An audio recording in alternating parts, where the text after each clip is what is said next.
அஸ்ஸலாமு அலைக்கும். மீண்டும் மாலை நேரத்துக்கான மிக முக்கியமான சில செய்திகளோடு தான் வந்திருக்கேன். வீடியோவை கடைசி வரைக்கும் பாருங்கள்.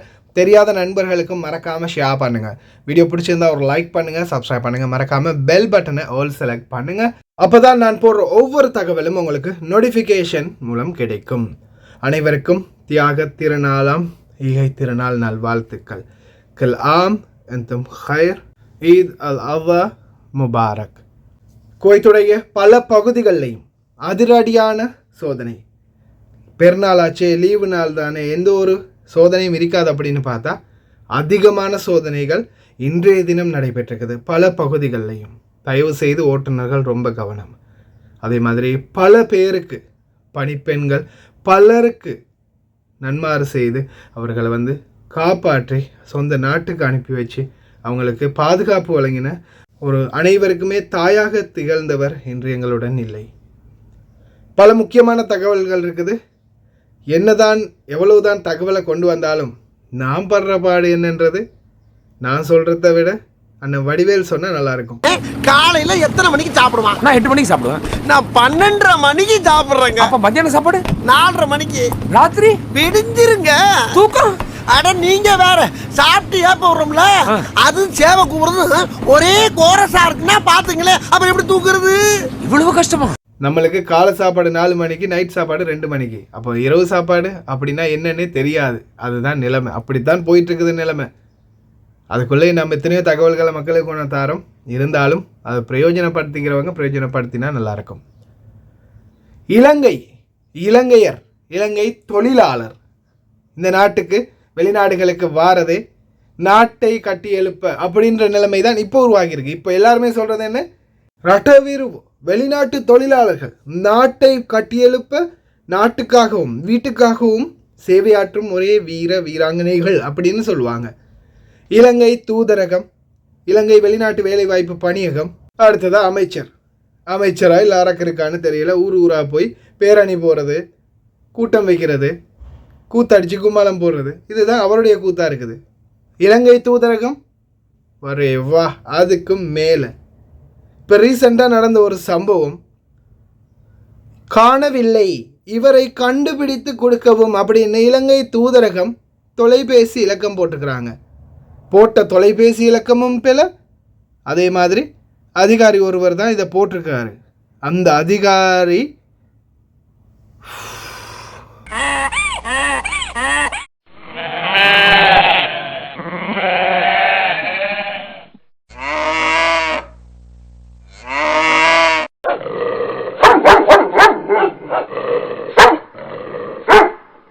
நாயும் தின்றதில்லை, வக்கல் மேட்டில் படுத்துக்கிட்டு மாட்டையும் தின்ன விடுறதில்லைன்ற மாதிரி இந்த முட்டாள்கள், அதிகார மட்டத்தில் இருக்கக்கூடிய அரை பைத்தியங்கள்.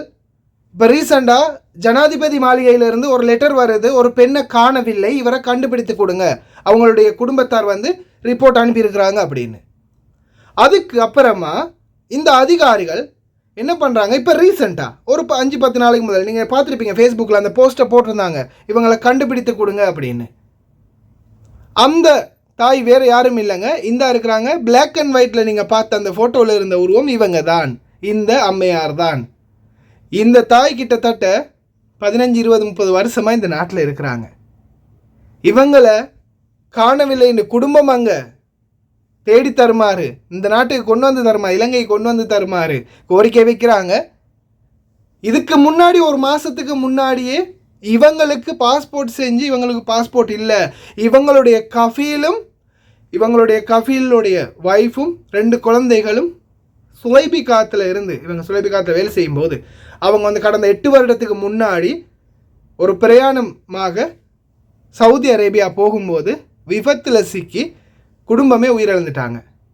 அதுக்கப்புறமா பாஸ்போர்ட் எல்லாம் கஃபீலோடய இருந்திருக்கு, அதெல்லாம் எரிஞ்சு போச்சு. இந்த அக்காமாவே இல்லாமல் இத்தனை வருஷமாக இங்கே இருந்துட்டு இப்போ ரீசெண்டாக எம்பசியில் போய் பொது மன்னிப்புக்காக பதிவு செய்ய போயிருக்கிறாங்க. அந்த பழைய பாஸ்போர்ட் காப்பியை எடுத்துகிட்டு, இல்லை உங்களுடைய ஐடென்டி கார்டு இருந்தால் எடுத்துகிட்டு வாங்க, இல்லைன்னா உங்களுக்கு 250 தினார் செலவு போகும் அப்படின்னு தூதரக அதிகாரிகளே சொல்லி அந்த அம்மாவை அனுப்பியிருக்கிறாங்க. அவங்களுக்கு பாஸ்போர்ட் செஞ்சு, இல்லை ஒயிட் பாஸ்போர்ட்டையாவது செஞ்சு நாட்டுக்கு போகிறதுக்கு வழி இல்லாமல் அந்த அம்மா இங்கே கஷ்டப்பட்டுட்டு இருக்கிறாங்க. அது இந்த வகையில் தூதரகத்துக்கு அவங்க போயிட்டாங்க, தூதரகத்திலே போயிருக்கிறாங்க. அவங்களுடைய ஐடென்டி பாஸ்போர்ட் எல்லா டீட்டெயில்ஸும் காட்டியிருக்கிறாங்க. அதே போல் இந்த சம்பவம் நடக்கிறதுக்கு ஒரு மாதத்துக்கு முன்னாடியே மஞ்சுள எனக்கூடிய அந்த அதிகாரிக்கு, மஞ்சுள எனப்படும் அதிகாரி, தூதரகத்தில் இருக்கக்கூடிய அதிகாரிக்கு சகோதரர் ஒருவர் என்ன பண்ணுறாரு, மெசேஜ் அனுப்புகிறாரு. இந்த அம்மா இப்படி இருக்கிறாங்க, இங்கே இவங்களுக்கு இந்த பிரச்சனை இருக்குது, பொது மன்னிப்பில் போகிறதுக்காக அவங்களோட பாஸ்போர்ட் எல்லாம் இந்த மாதிரி கஃபீல் இறந்து போயிட்டார், வண்டியில் ஆக்சிடென்ட் ஆகி, இவங்களோட இப்போ இருக்கிறது இந்த பழைய பாஸ்போர்ட் காப்பி தான், இதை வச்சு எப்படியாவது நாட்டுக்கு அனுப்பி வைங்க. இந்த மெசேஜ் இப்போ நீங்கள் பார்க்குற மெசேஜ் இது வந்து ஒரு மாதத்துக்கு முன்னாடி போட்ட மெசேஜ். இப்போ 5-10 நாளைக்கு முன்னாடி இந்த போஸ்ட்டை போடுறாங்க, இந்த அம்மாவை காணலை, கண்டுபிடிச்சி கொடுங்க, தெரிஞ்சவங்க சொல்லுங்கன்னு. அந்த அம்மா ஏற்கனவே உருப்படியாக வந்து எம்பசியில் போய் அந்த உருவம் எம்பசிக்கு வந்து அவங்கள எல்லாத்தையுமே கொடுத்து அவங்க டீட்டெயில்ஸ் எல்லாம் உள்ளே என்டர் பண்ணிவிட்டு எம்பசிலேருந்து வெளியேயும் போயிருக்கிறாங்க. இது சம்மந்தம் ஒரு மாதத்துக்கு முன்னாடி இந்த அம்மாவை எப்படியாவது நாட்டுக்கு அனுப்புறதுக்கு உதவி பண்ணுங்க அப்படின்னு அவங்க பேர் டீட்டெயில்ஸ் எல்லாத்தோடையும் அந்த அதிகாரிக்கு, முட்டாளுக்கு அனுப்பியும் இருக்கிறாங்க. அனுப்பியும் அதுக்கு பிறகு இந்த கிறுக்கனுங்க ஃபேஸ்புக்கில் போட்டுவிட்டு அவங்கள தேடிக்கிட்டு இருக்கிறாங்க. இதுதான் நிலைமை. அதிகார மட்டம் அரை பைத்தியங்களாக போயிருக்குது, கோமா ஸ்டேஜில் இருக்கிறாங்க. இவங்க இந்த நிலைமையில் இருந்தால் நல்லாவே பார்த்துக்கோங்க. ஒரு மாதத்துக்கு முன்னாடியே அந்த அதிகாரிக்கிட்ட இந்த அம்மாவுடைய டீட்டெயில்ஸும் போயிருக்குது. அந்த அம்மாவும் தூதரகத்தில் போய் என்னைய நாட்டுக்கு அனுப்பி வைங்கன்னு முறையிடுறாங்க. இரண்டும் நடந்துமே மறுபடியும் இந்த அரை பைத்தியங்கள் ஃபேஸ்புக்கில் போடுது, இவரை காணவில்லை, கண்டுபிடித்து கொடுக்கவும், தெரிந்தவர்கள் தகவல் தரவும். அதுலேயுமே இவனுங்க நம்பர் போட்டிருக்கானுங்க, ஒரு நம்பர் பேல தூதரகத்துக்கு கால் பண்ணுமாறு நம்பர் போட்டிருக்காங்க, 22 33 611. الذي طلبته غير صحيح. يرجى التأكد من الرقم والمحاولة مجددا. The number you have dialed is incorrect. Please check the number you dialed and try again. الرقم الذي طلبته غير صحيح. يرجى التأكد من الرقم والمحاولة مجددا. The number you have dialed is incorrect. Please check the number you dialed and try again.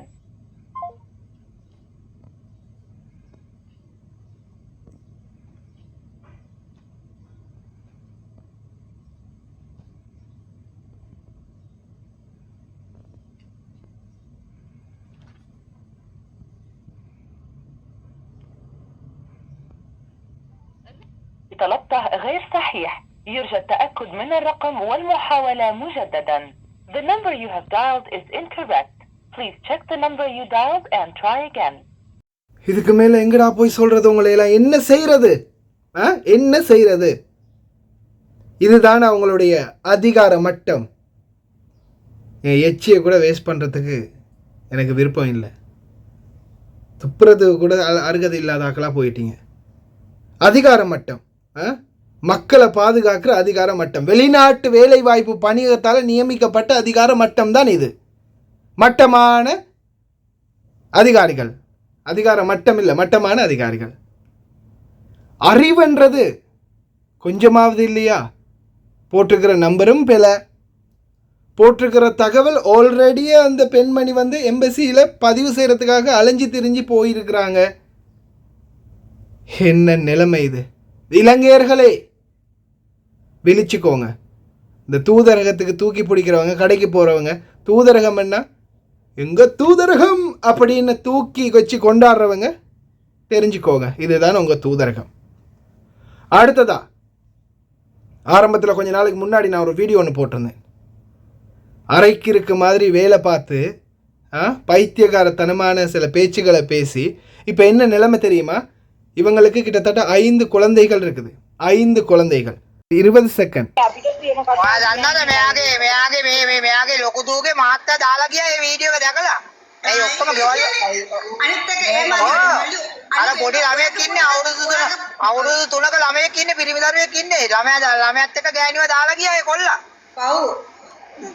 வாய்கிலிய வண்டியா பேசிட்டு கடைசியில் எங்கள் அப்பனாலையும் திருத்த முடியாது, எங்கள் அம்மாவாலையும் திருத்த முடியாது, நீங்கள் யாருடா, நான் அப்படித்தாண்டா பேசுவேன்னு கேவலமாவெல்லாம் பேசி கடைசியில் இப்போ என்ன தெரியுமா ஆகிருக்குது?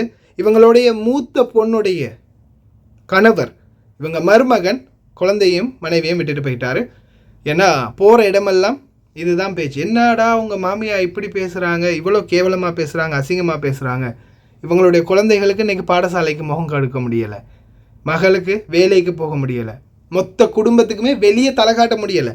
என்ன சண்டித்தனம்.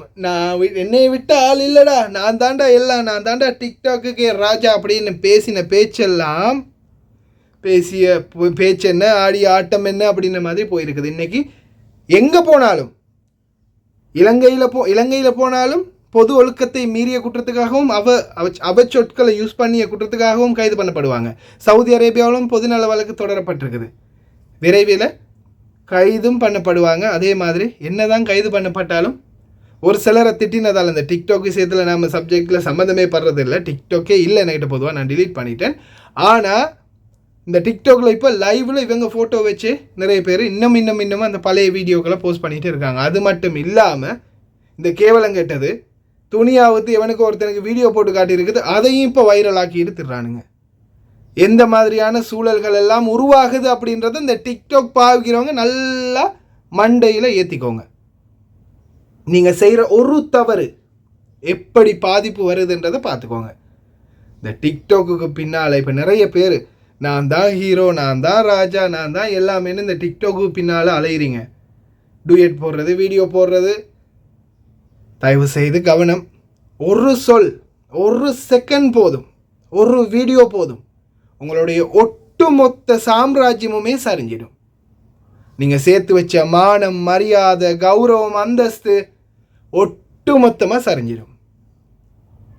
அதுக்கு இன்னொரு உதாரணம் இருக்குது. யாருன்னு பார்த்தீங்கன்னா போலீஸா, போலீஸ் வந்தால் எனக்கே பயப்படுவாங்க அப்படின்னு அந்த குழந்தைய போட்டு கொடூரத்தனமாக அடித்தார். இந்த குக்குல் சமிந்த நாட்டில் ரீசெண்டாக ஒரு குழந்தைய போட்டு அடித்தார்.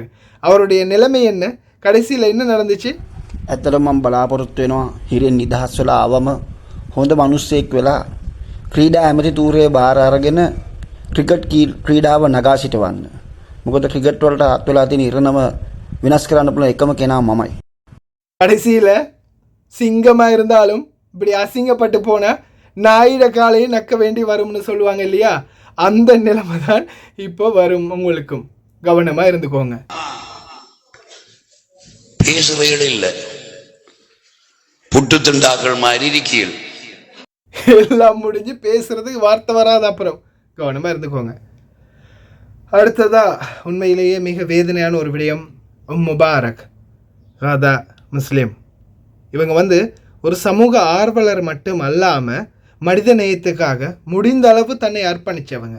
பல நாடுகளுக்கு, சூடான், சோமாலியா, ஏன் பலஸ்தீன் வரைக்கும் சென்றவங்க. அது மட்டும் இல்லாமல் இந்த நாட்டில் கூட எத்தனையோ பேருக்கு, நான் அறிய எத்தனையோ பேருக்கு ஹெல்ப் பண்ணியிருக்கிறாங்க எங்களுடைய அந்த சமூக சேவை குழுவில் இருக்கிற நேரத்தில். அதே போல் இன்னொரு முக்கியமான விடயம், இந்த ரோட்டோரங்களில் இந்த டவல் விற்பாங்க இல்லையா, சிக்னல் ஓரத்தில், அவங்கள நிறைய பேர் என்ன சொல்லுவாங்க, பிடிச்சி கொடுங்க, இவங்களை பிடிச்சி எப்படியாவது கொடுங்க, பிடிங்க, இவங்களை பிடிங்க சார் அப்படின்னு தான் எல்லோரும் வீடியோ போடுறது. ஆனால் அவங்கள கூட ஆதரித்து அனுசரித்தவங்க. அப்படி ஒருத்தர் வயதானவர் ரோட்டில் இந்த டவல் விற்றுக்கிட்டு நிற்கிறாரு சிக்னலில், அவங்க உடனே அது எல்லாத்தையுமே வாங்கிட்டு ஒரு நாள் அவங்கள போய் நிம்மதியாக உறங்க சொன்னாங்க. அவர் சொன்னார், அவங்க சொன்னாங்க, இந்த டவல் எல்லாமே இன்றைக்கி எனக்கு கொடுங்க, இது எல்லாத்துக்கும் உரிய கோஸ்ட்டை நான் கொடுக்குறேன், நீங்கள் போய் நிம்மதியாக இருங்க அப்படின்னு சில வார்த்தைகள் அவங்க சொல்லியிருந்தாங்க. எனக்கிட்ட இருக்கிற பணம் என்னுடையது இல்லை, அல்லாஹ்வுடையது அப்படின்னு. حتى اللي بجيبي مو مني، اللي بجيبي من ربي. إذا أنت تعال تعال تعال، شفتوا كل يوم، شفتوا كيس الأزرق، وهذه حالتي معه أنا كل يوم. السلام عليكم، شلونك؟ عرفتني أنا منو؟ إي والله عرفتني؟ زين يلا، كم عندك من كيس؟ واجد؟ كم يعني؟ يلا أنا بلف هني، إذا روح شوف تعدهم وتعال لي هني كلهم. هذه حالتي معانا كل يوم، بس أشتري من نفط، أشتري من نفط عشان يروح يرتاح.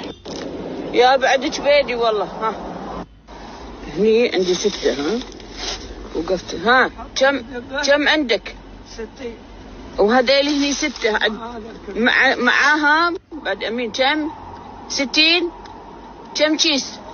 كم كيس؟ كل دينار. لا، كم واحد عندك؟ كم واحد داخل؟ ايه 60. يلا يبطل الباب، افتح الباب.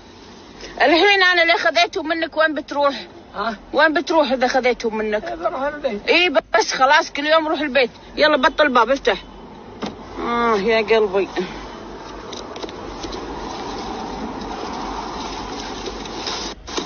حطهم.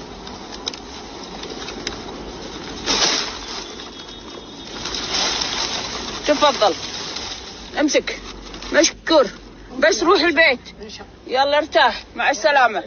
الله يريحش في الجنة ان شاء الله. حبيب قلبي يلا يحب. அல்லாஹ் யர்ஹமா, அல்லாஹ் யத்திஹல் ஜன்னா. பிரார்த்தனை பண்ணுங்க.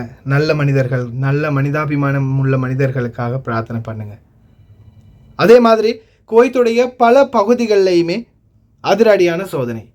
பெருநாள் நாள் தானே, லீவில் தானே இருப்பாங்க அப்படின்னு மட்டும் தப்பு கணக்கு போட்டுறாதீங்க. எல்லா விதிமீறல்களும், ஓட்டுநர்கள் இந்த பார்க்கிங்கில் நிறுத்தி வச்சது, வேகமாக ஓட்டினது, குப்பைகளை போட்டது, ஃபுட் ட்ராக்ல இருந்து எல்லாமே ஒட்டு மொத்தமாக சல்லடை போட்டு தட்டி தூக்குறாங்க.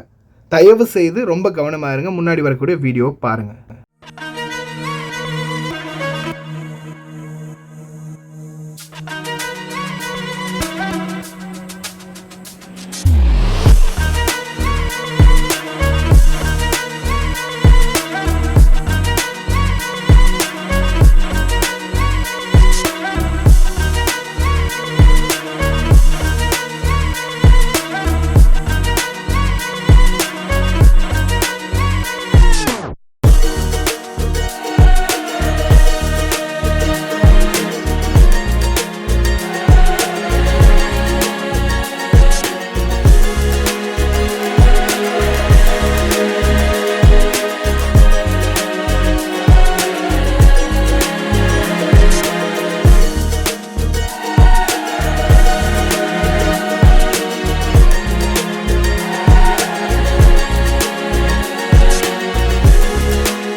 மாஷா அல்லா தபாரக் ரஹ்மான்.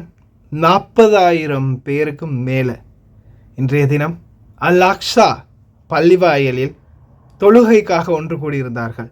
யுத்த சூழலுக்கு பிறகு ஒரு தொழுகை காட்சி பார்க்கக்கூடியதாக இருந்துச்சு.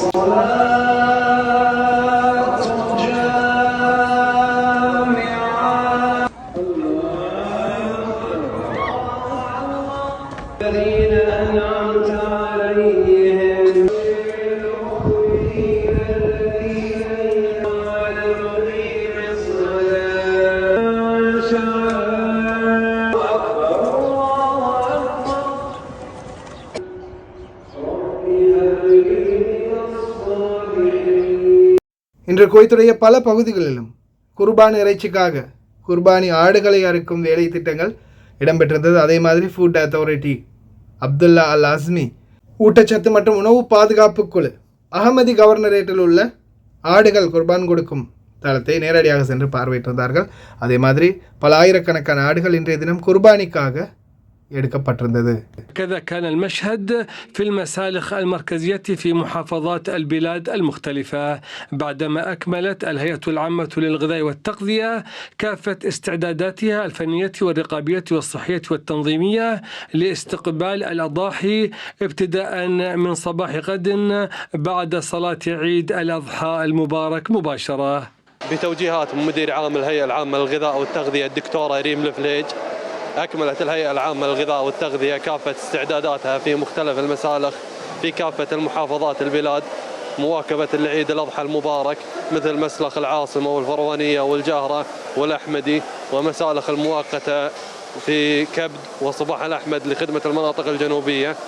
وتم ولله الحمد الاستعداد بطاقة كافية لاستقبال أعداد المضحين. الهيئة العامة للغذاء والتغذية دعمت المسالخ المركزية بأعداد كبيرة من مفتشي الأغذية والأطباء البيطريين والجزارين مواكبة للأعداد الكبيرة للأضاحي والتأكيد على دورها في الجانب الرقابي والتأكد من صلاحية الأضحية للاستهلاك الآدمي. المسالخ المركزية جاهزة لاستقبال الأضاحي وسط رقابة صحية صارمة من قبل الهيئة العامة للغذاء والتغذية. هكذا كان المشهد في المسالخ المركزية في محافظات البلاد المختلفة بعدما أكملت الهيئة العامة للغذاء والتغذية كافة استعداداتها الفنية والرقابية والصحية والتنظيمية لاستقبال الأضاحي ابتداء من صباح غد بعد صلاة عيد الأضحى المبارك مباشرة. بتوجيهات مدير عام الهيئة العامة للغذاء والتغذية الدكتورة ريم الفليج. அது இந்த குர்பான் கொடுக்குற இடத்துக்கு போனால் ஓகே, ஆனால் ஒரு சிலர் வீடுகளில் இந்த குர்பான் கொடுக்கறதுக்காக போனவங்க செம்ம மரண காமெடி மொக்க வாங்கினாங்க இந்த ஆடுகளால். இன்றைக்கி பல வீடியோக்கள் வெளியாகி இருந்துச்சு. இந்த குர்பான் கொடுக்கறதுக்கு ஆடுகளை வீட்டுக்கு கொண்டு வந்து கடைசியில் ஆடு அவித்துக்கிட்டு ரோட்டில் ஓடினதெல்லாம் ரொம்ப காமெடியாக இருந்துச்சு. அதே மாதிரி எத்தனை பேருக்கு இன்றைக்கி நடந்துச்சு அப்படின்னு மறக்காமல் கமெண்டில் சொல்லுங்கள். ஏன்னா பல பேருடைய கண்ட்ரோலில் இன்றைக்கி ஆடு மாடு ஒட்டகம்னு பல மிருகங்கள் இன்றைக்கி ஓட்டுநர்கள் பணிப்பெண்கள் இந்த மாதிரி பலருடைய கண்ட்ரோலில் இருந்திருக்கும்.